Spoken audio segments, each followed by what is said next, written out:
Тонислав Йорданов. Виктор Очаи сега отнема.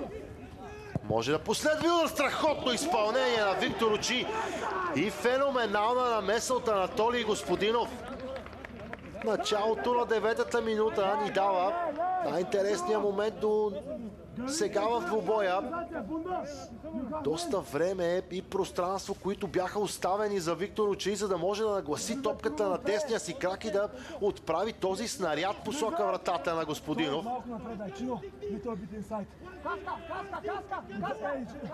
Първо статично положение и пред вратата на Господинов пред себе си.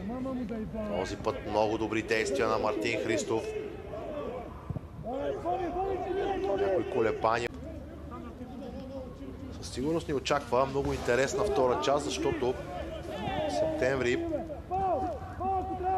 ще направи всичко възможно да бъде много по-активен в атака, много по-агресивен. Това пък от друга гледна точка ще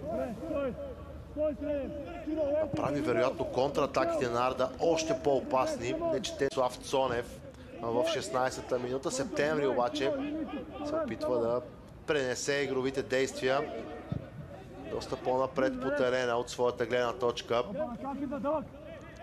Полендаков към Виктор Очаи. С добра намеса. Типична за един дефанзивен полузащитник. Връща притежанието на своя отбор. Клери Сербер сега. Много към Очаи.